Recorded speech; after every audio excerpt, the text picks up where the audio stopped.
Hitting an already frozen enemy, Arctic Cry gives your allies bonus cold damage and chilled ground generation, and it empowers some of your own attacks with added cold damage. So the fact that it works on already frozen enemies is really key to it not being awkward to use. I mean, it's great when it lets you freeze enemies earlier, especially bosses, but in most cases, regular enemies are just frozen from one Lunar Assault anyway, right? You're doing so much damage proportional to the health, and we have so much freeze build-up scaling that everything's frozen and you don't really get it. You'd kind of miss your opportunity if it was like that. So there's like a support element to this skill that'll be pretty interesting for party play, or of course minion builds like Wolfpack builds. But I should note that in the version of the game that I was playing at this point, the Wolf Minion parts of the Druid were still being finalized, so it's not something I could really gauge. An issue of this particular Lunar Assault and Shred style with Arctic Howler that I noticed is that any empowers often end up just getting used by a quick shred attack, which is pretty low impact for an empower. Empower typically makes more sense for big, heavy hits like slams, where the limited nature of those empowerments fits better, right? And that's somewhat at odds with the Wolf, which is pretty fast and lots of really fast little hits. It's possible that it can be used to empower maybe like a pure Lunar Assault setup more for clearing, I imagine, with Herald of Ice at endgame. So I'm sure we'll figure out a place for it. I'm also wondering if it like has potential as a piece in some sort of mixed melee builds, like, I don't know, Wolf Monks or something. Despite Empower not adding much for my playstyle, I still ended up using this skill as a way to freeze bosses early, and I also linked it to Ice Bite as a way to generate the Ice Bite damage buff. So that was nice, but definitely lower impact than some of the other skills that we got for the Wolf form. Early in Act 2, I had my next entrance to the Val Temple, and things started getting more interesting with more options for rooms and actual room upgrading occurring. For example, linking the workshop to the bronze workers, which I was able to place to create 4 tier 2 rooms. I think ways to upgrade guardhouses are also possible at this level, as I recall seeing those a little bit later on. So this is still very simple, early intro tutorial level sort of stuff here, before you unlock the time travel version of the temple later on. But with further improved crafting and loot rooms now at this point, so it's a bit more impactful on your gear upgrading. The special rare monsters in some of the rooms were pretty spicy as well, but the Icicle Shred Wolf action seemed to be getting more and more effective as I progressed, and I didn't have too many difficulties.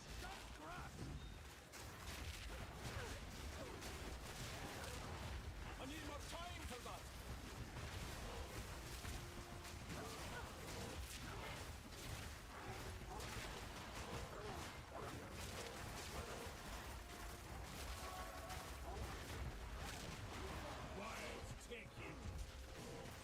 And indeed, after my little temple foray to upgrade my gear, I peaced out and went right into the Rudia fight, where we get to see the power of freeze scaling this setup has access to here.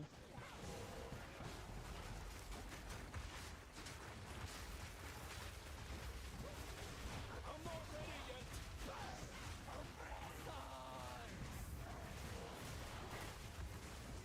I think she got to do like one flamethrower attack in between long freezes, which are starting to get scaled by some freeze duration buffs at this point from the tree and supports. Just didn't even get a chance to do a final melee form. Ooh. So after that, I got to try out Thunderstorm. This is a spell that has a lot of different applications. It strikes an area with lightning bolts over a long duration, so it's just another sustained damage thing you can throw in. But it's a combo piece for quite a few setups because the Rainstorm, like, also creates, well, rain. It moistens things. The rain drenches enemies. I feel like this is a meme skill at this point, so POE. Making them have, it makes them have substantial buffs to the chance to be shocked and their freeze build up on the enemies they're drenched. That rain also waters your plants. So silly. We'll take a look at that one later, but for now it's pretty effective as a booster akin to, say, Volcano for Ice Wolf. You just throw it down for some extra damage. I use the extra charge to be able to get 2 of them out from the support. Overabundance, and that was a noticeable amount of extra sustained damage. And then on top of that, it would moisten the enemies, making them even easier to freeze. Not that I really needed that at this point. Pretty nice on bosses and rares, and it gave me a bit of boosted kind of area denial management, since I Didn't get to try Herald of Ice in my testing with this playstyle, so I was lacking a little bit of that early clear, which this helped make up for.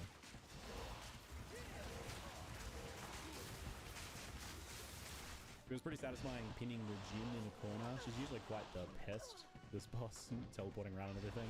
And the ice shards stack and explode right under her when it gets against a wall like this as well. You can get that nice shotgunning going on. It's pretty awesome, even though I actually kind of screwed up the combo by backing off when she was frozen to do some other spells. I should have kept just shredding away. Anywho, I grabbed Devour next and just give it a brief test. This skill allows you to leap onto a colorable enemy or corpses and eat their bloody faces. Eating faces gives you a flat regen buff to heal up and generates power charges for you as well. This skill represents a pretty big turnaround for the power charge issue for Lightning Wyvern. It makes it really easy to sustain Empowered Lightning form while clearing.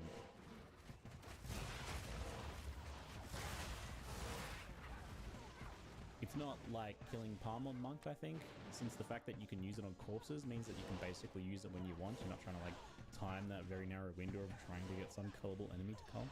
I was surprised by how good Devourer felt overall to use. I think skills like this are normally very clunky, but they've made this like as forgiving and as strong as they dared to, I suspect. The issue is, of course, that in boss fights, you just don't have anything to cull unless they have some ads or corpses nearby. It seems that most boss fights don't really have a plentiful supply of that in POE2 currently, so you do have that issue of not having access to Devour during the entirety of boss fights, meaning you still rely on that kind of like stun build-up Wing Blast, and that makes Power Charged Lightning Wyvern a bit of a tough nut to crack for bossing at this point in the campaign still. Like maybe there exists some nice solutions with supports and things later on, but it only really works well for clearing at this point.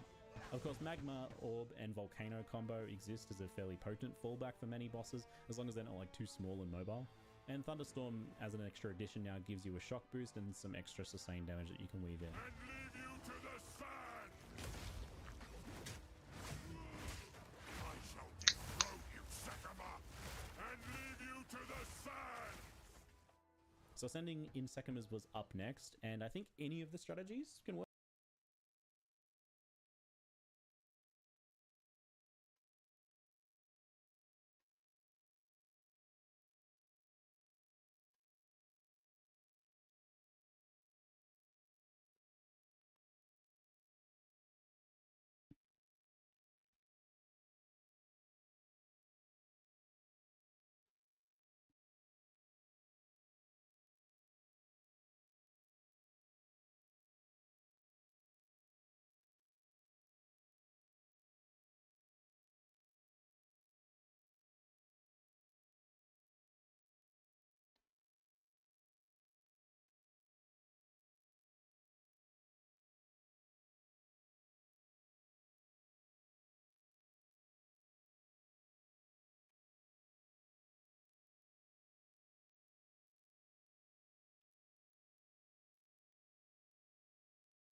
Work here.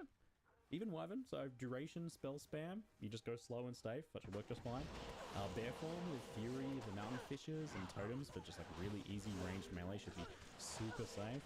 And then even Wyvern with Volcano, Storm, and Magma at range should just be like a nice easy ranged spellcaster approach if you want to go that route. I end up going for possibly the hardest Wolf form, as it's kind of proper melee, but that said, it's decently powerful and it goes just kind of fine with a bit of hit and run and taking advantage of freeze, but I have practiced a lot of Sekima's runs, so that does help. I suggest maybe going for one of the other routes or just getting a little bit overpowered and doing some hit and run freeze action if you're going Wolf form in Sekima's.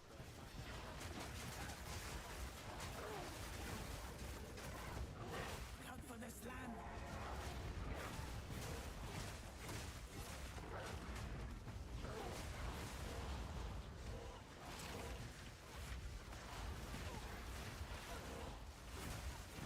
I need more time for that! Much heft, and still you fall like the rest. as for ascending, Oracle felt like a bit of a rabbit hole that I didn't want to dive into in my somewhat limited time, so I ended up going for the a bit more straightforward and fun-looking Shaman. Interestingly, the node that I actually took got changed as I was playing, so that's what happens when you're playing on the live dev version of the game in the end.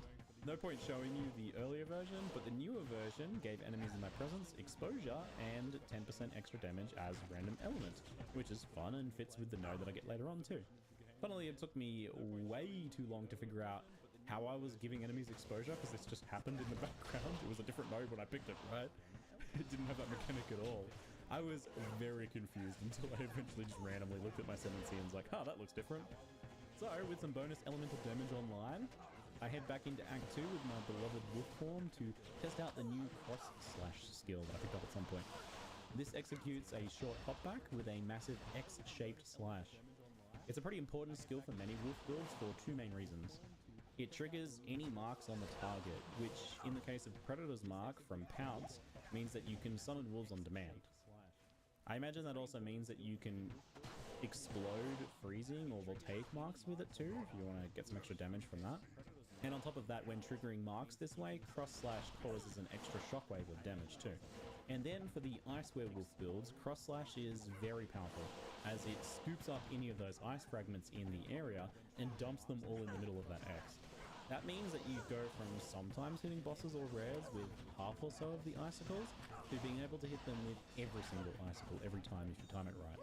That's a big burst damage boost to the build. So this unlocks like a new play strategy now. It looks a little something to being able to hit them with every single icicle. Like, thanks. So as for ascending, Oracle felt like a bit of a rabbit hole that I didn't want to dive into in my somewhat limited time, so I ended up going for the a bit more straightforward and fun-looking Shaman. Interestingly, the node that I actually took got changed as I was playing, so that's what happens when you're playing on the live dev version of the game in the end. No point showing you the earlier version, but the newer version gave enemies in my presence exposure and 10% extra damage as random element, which is fun and fits with the node that I get later on too. Funnily, it took me way too long to figure out how I was giving enemies exposure because this just happened in the background. It was a different node when I picked it, right? It didn't have that mechanic at all. I was very confused until I eventually just randomly looked at my ascendancy and was like, oh, that looks different. So, with some bonus elemental damage online, I head back into Act 2 with my beloved wolf form to test out the new cross-slash skill that I picked up at some point. This executes a short hopback with a massive X-shaped slash. It's a pretty important skill for many wolf builds for two main reasons. It triggers any marks on the target, which in the case of Predator's Mark from Pounce, means that you can summon wolves on demand. I imagine that also means that you can explode freezing or voltaic marks with it too, if you want to get some extra damage from that. And on top of that, when triggering marks this way, cross-slash causes an extra shockwave of damage too. And then for the Ice Werewolf builds, cross-slash is very powerful, as it scoops up any of those ice fragments in the area and dumps them all in the middle of that X. That means that you go from sometimes hitting bosses or rares with half or so of the icicles, to being able to hit them with every single icicle every time if you time it right.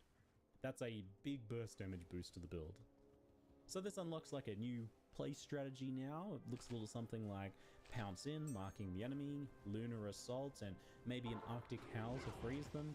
Then go for a full shred combo, and cross-slash to dump all of the icicles from that shred combo on them, and then start shredding again while those explode until the enemies unfreeze. And when it's unfrozen or you finish your next combo, hit another cross-slash for good measure to just scoop up all the rest of those little icicle shards. With a bit of attack speed scaling, it seems like you definitely get time for like 2 full shred combos during the course of a lot of freezes, especially if you start scaling freeze duration as well.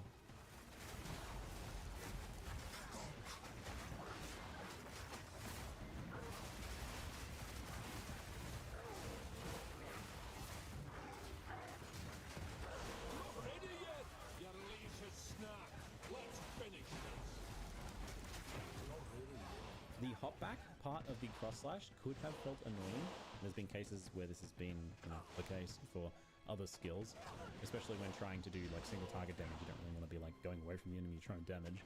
But in this case, didn't feel like an issue, thanks to Shred having that built-in mini leap to the target on the first attack. That made it feel really smooth and satisfying, and only like kind of added to that already crazy mobility feeling of the werewolf form. You're leaping in and out really smoothly. They really, I think, captured the frenzied feeling of what I want from a werewolf. Something about the way like you pounce in and then tear away with your hands is very satisfying. It often makes it feel like, oh man, I'm just like dismantling these bosses. I'm pulling them apart limb by limb. It's good. It plays into the fantasy. Even though like I wasn't initially on board with the ice form of this. Like I feel like I'm surprised it wasn't kind of like a more physical blood-oriented setup, but I guess they have a more of an overall elemental theme for the Druid, and the Ice Wolf is, yeah, is a bit more unique, I suppose. I'm on board at this point. So in Keth, I found a support gem and put AoE on Cross Slash, which is probably unnecessary, but it was satisfying. Let's make that thing even bigger. It's already like huge. You can see some nice screen-sized X marks the spots on bosses, being pretty funny. And I had a pretty interesting encounter here too. So the first unique boss that I saw on a Vile Sacrifice platform kind of caught me off guard a little bit. Unfortunately for them, I instantly froze them and was about to finish them off before they even had a chance to do anything. But I decided to hold back and just give them a chance. I wanted to see what the boss did.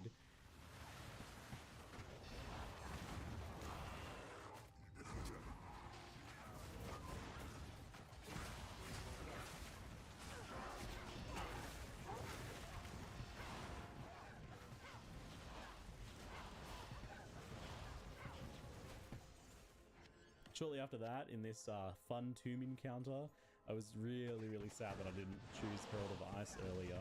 Because, oh man, that's going to be so satisfying there. Belt launches soon, I can try that again perhaps.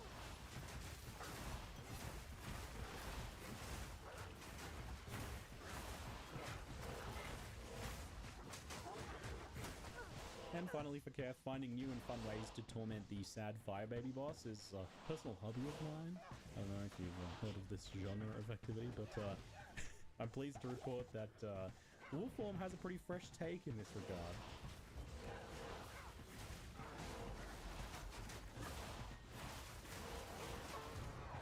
When he finally summoned the will to bring up his health bar, only to get frozen and killed.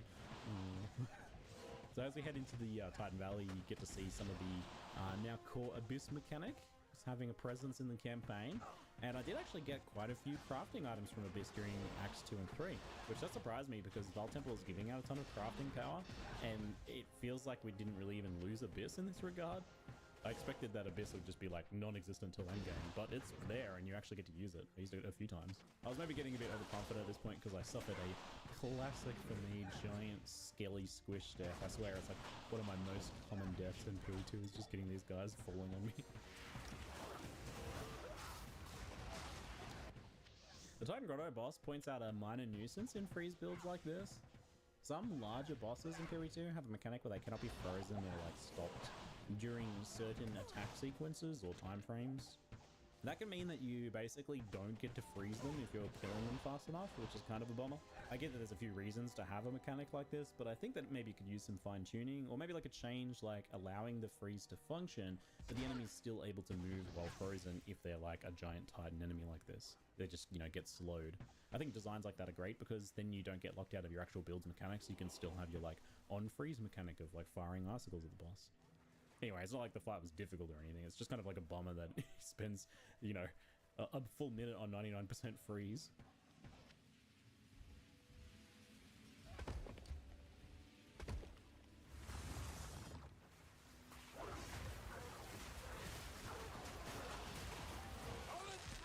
I ended up getting another Val Temple in the latter half of Act 2 with more room upgrading and plenty of crafting benches to socket quality and add mods to my gear. And this nicely combines with the Abyss crafts that I had access to now as well to round out some key gear pieces, you know, upgrading a chest or fixing up a weapon, for example. I actually managed to get the next Spirit Gem tier here, and I was definitely tempted to take Herald of Ice, but I wanted to check out some of the new stuff. There's two new options here. So Wolfpack, it does exactly what you think. It summons a Wolfpack. Apparently you can also get a crazy number of wolves with this plus Pounce at endgame. I want to say like specific numbers that the dev said to me because I can't remember what the actual number was, but it was higher than I expected based on the numbers that you see here, which I think like I can have 4 and 5 right now, so 9. But I guess if you think you can have 9 now and then assume what you could have by endgame, Well, yeah, you can maybe get the idea. Anyway, I don't know the potential of the minion druid side of things. They're trying to put every single build in druid, so I'm sure some of them will probably not be fully well-rounded, but I don't know, maybe there's some wolfpack potential there. Anyway, I opted for the other choice, the defensive spirit skill bark skin. This grants you a flat armor bonus for a duration based on damage taken on hit to your energy shield. With good energy shield recovery and armor plus duration scaling, for example, I think you can probably stack some pretty substantial armor from this. I'm actually kind of shocked that it doesn't have like a hard limit. I'm used to skills like this having or needing hard limits because inevitably some player gets infinite armor from it or something. But I guess in this case, since it's duration based and it requires enemy hits, like I don't think you could self-hit yourself with this or anything. It's probably, that makes it a bit more reasonable. Anyway, I really like this skill. It's actually kind of messed around with a little bit for building my character, even though I was just in the campaign. I didn't really need it. I took the Zealot's Oath keystone to convert life regeneration to energy shield regen when my life was full, and that keeps it present in combat much better than recharge, and that enables Barkskin to do a whole lot more, I think. It's not really like a flashy skill, but I don't know, I really like this one. It seems fun to build around hybrid life ES, regen, and stacking defensive buffs that like spike the more danger, and I like that side mechanic. It's neat. And with Druid having like a lot of access to elemental damage taken to armor, I can anticipate, you know, this having a bit more of an impact as well. Anyway, alongside Cross Slash, Ferocious Roar, and Spell Totem are the other level 7 gems. Spell Totem lets you link a spell to be kind of auto-cast by the totem, but in POE2 it costs 3 charges. That sounds kind of annoying, but at least for bear form it's super easy to have 3 endurance charges passively and quickly even by just spending rage. So it's probably pretty easy to use it there for some like decent utility spell options, but it's not something I've really given any thought at this point. It seems supplemental for sure.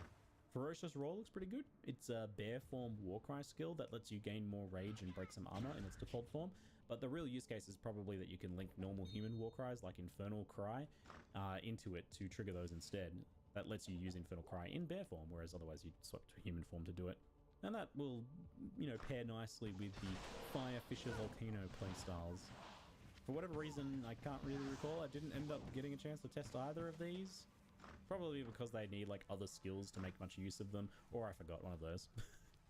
Anyway, end of Act 2 is often a huge difficulty spike for many builds, and weirdly I was getting a little bit under-leveled through Act 2 and 3, and also feeling like the cost of my erratic gem cutting choices as I try to test anything and everything. So, despite that, I managed pretty fine, with the sustain spells helping in those sketchier choke points, and freeze taking care of everything else.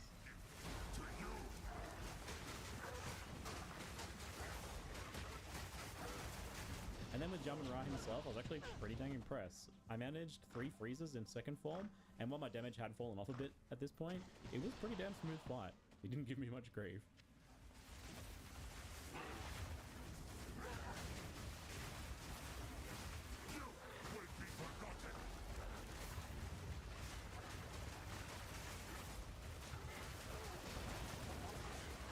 I need more time for that!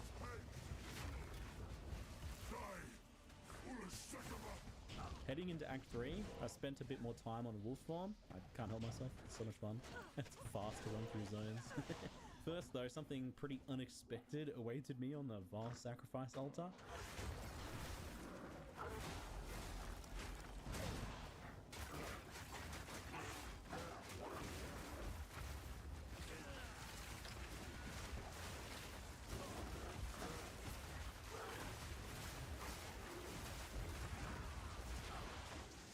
What the heck, GG? That's pretty cheeky, putting another death monkey in this act just here randomly.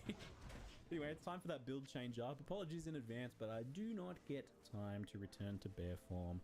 But you know it's good, right? I think you've seen enough to say that. I do have something else for you though. The moment that some of you have been desperately waiting for. It's officially time to water my plants. Now we're Path of Exiling. Gem level 9 gives Thrashing Vines. It's a plant spell that summons large vines that slap the ground and enemies too. With that, plus Entangle and the Thunderstorm spell, we have everything we need to water our plants. The accelerated growth support seems pretty key here. That's a good one to incorporate into this. It lets you trigger exploding flowers whenever you overgrow your plants.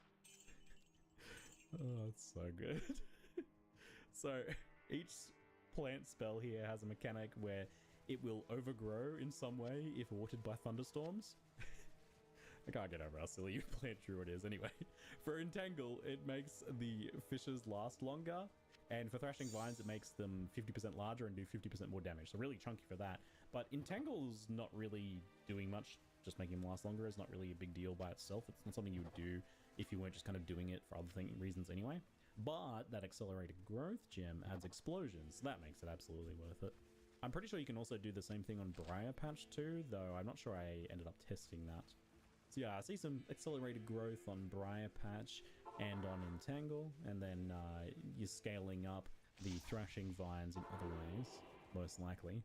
So this is a duration sustained damage spellcaster style, and there's plenty of nodes for that in the Druid's area, including an actual plant cluster that has a chance for plants to overgrow immediately, even without Thunderstorm raining on them. So that, with the support from earlier, means you get some exploded fowls when it happens too, so that's a nice little boost. It's mostly physical damage here with the plants, so you could likely work in the later Tornado spell that's physical as well.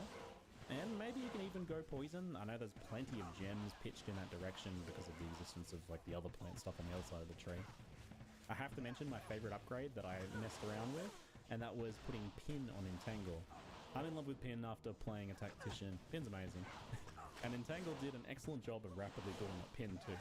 And I do think Pin or some sort of slow scaling seems like a very good idea here, as you really want to cause enemies to, just get bogged down and stacked up in your 4 overlapped Entangles and 2 giant vine slap fields with Briar Patches and double storms on top.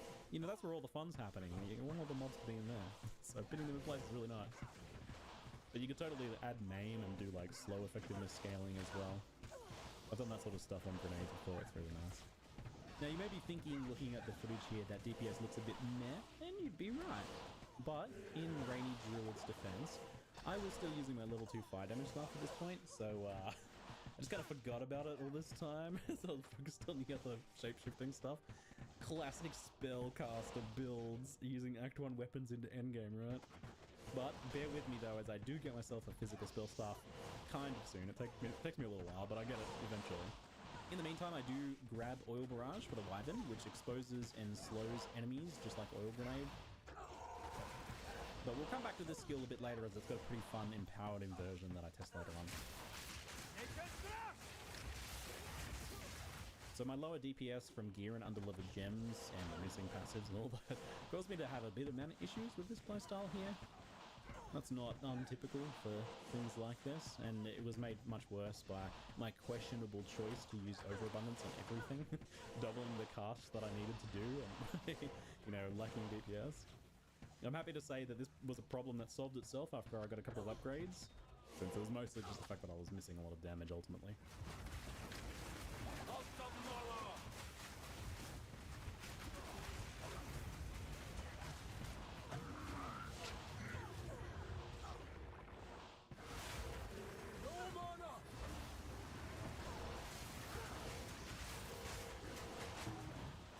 Despite my waning DPS at this point, Zakota went pretty smoothly, and this playstyle is just pretty comfy overall. Sustained AoE spell styles often are. It's interesting how different it is from the other playstyles I've messed with on the Druid though, like, it's such a varied class.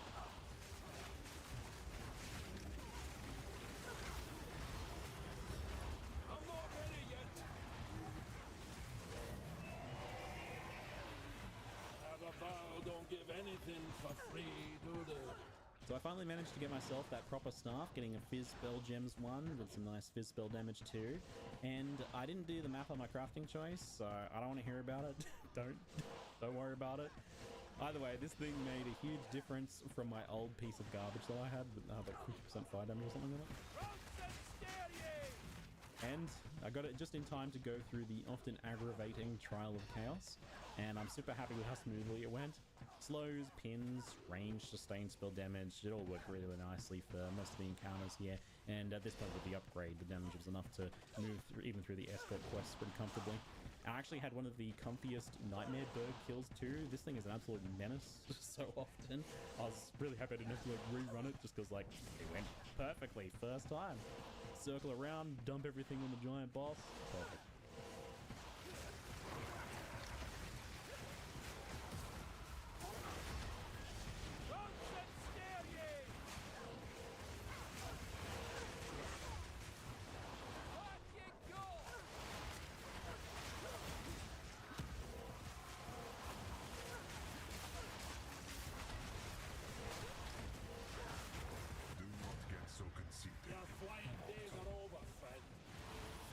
So this let me unlock the Bringer of the Apocalypse node, which I test a little bit later on, as I was still testing the Planty Druid on my new stuff. I just got the staff, let me have a chance with it.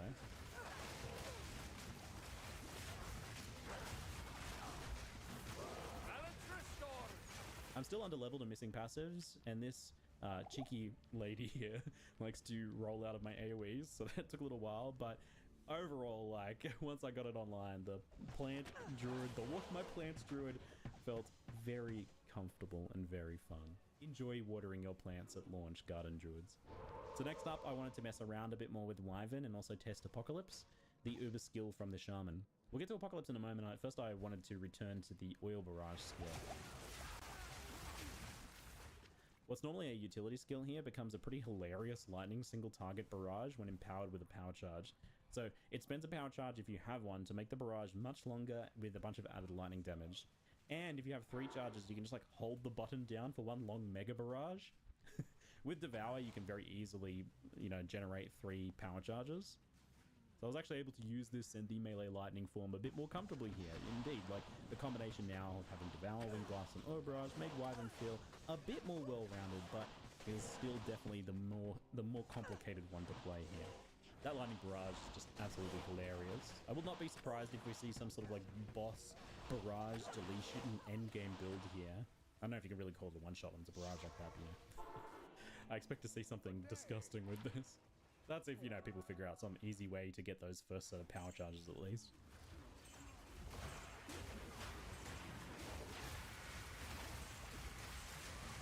Wild take ya! You've lost your ruddy mind!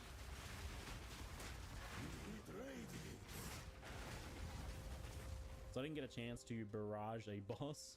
Katsuli died before I could stun them, so, well, good problem to have, I guess. I was surprised just that I was doing okay damage just off the back of, like, basic kind of Wyvern gameplay here, not really doing anything fancy.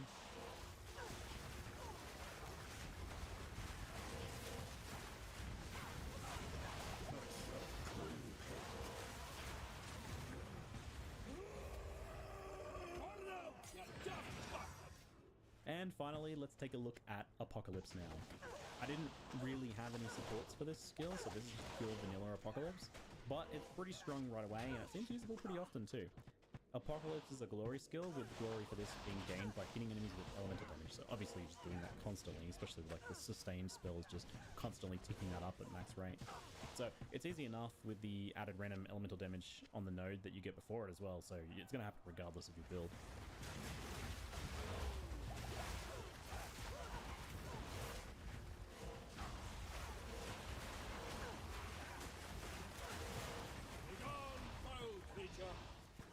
Using the skill causes a long duration where you passively rain down meteors, hailstorms, and lightning crashes randomly around you.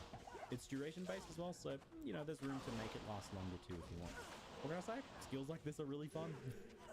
I expected to struggle a lot on the Viper boss. She's tiny, she's dangerous, she moves around a lot. Doing this on Wyvern, I was like groaning, walking up to it, but it was okay. Apocalypse and some range spam from Wyvern form handled it fairly well. Even if it wasn't super quickly, it went okay. I'm coping.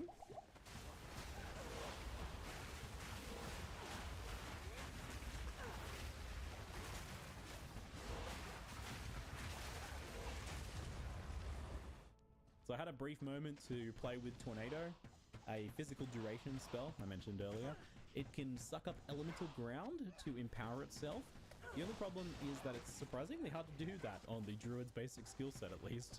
So there's the Oil Barrage, is the only way that I really know of by default, and you can ignite that, but it's a little difficult to do, and it leaves Oil Ground if it's the non-empowered version. So if you have a power charge and you try to put Oil Ground down, it will just use the lightning version instead, so that's kind of funny. So I am sure that there's like some easy spells you can pinch from the elemental tree, or like support gem combos or something to generate ground to empower the Tornado. And in the end, it's a fizz spell that you can couple in with the plant, Rainy Druids. You know, tornadoes are something you can add into your storms, I suppose, for a bit of extra sustained area damage there. And you can also work it into your elemental builds with that ground empowerment. It's another sustained spell you can throw down before shapeshifting too. You've got a lot of them at this point.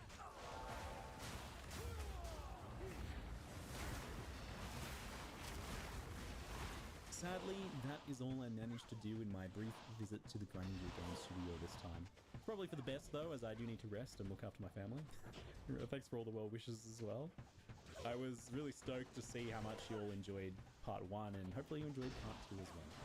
I'm looking forward to seeing you on stream at launch, and maybe for some Druid and Val Temple guides on YouTube and Maxroll too afterwards. Definitely looking forward to playing the Druid myself in a much less rushed fashion this time. Just can't decide whether I wanted to focus on Bear Slams or Ice Wolf, because both are just so tempting. I do think Bear is like the a little bit easier and more well-rounded choice, but Wolf is just so fast and fun. Very tough to decide that one. Anyway, that's it for now. I'm Ziggy D, and thanks for watching.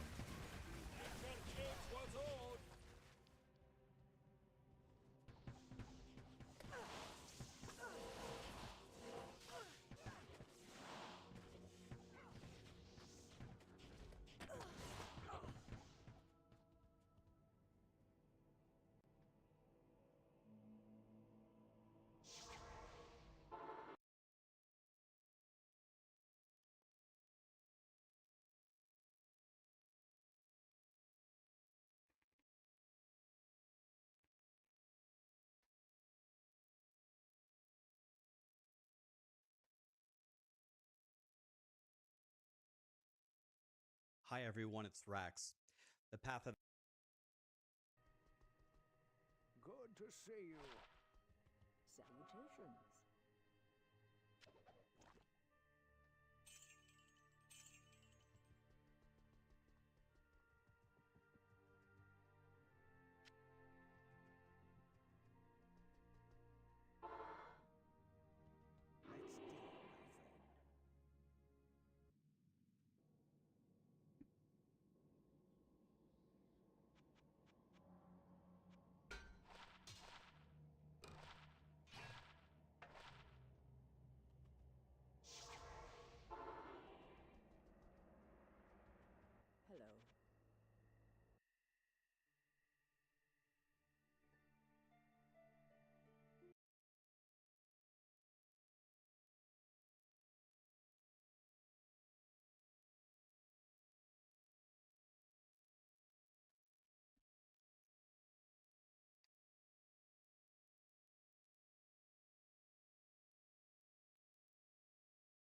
can't carry anymore.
That's it.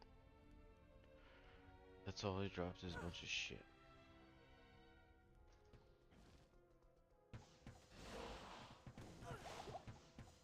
Okay.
I'm going.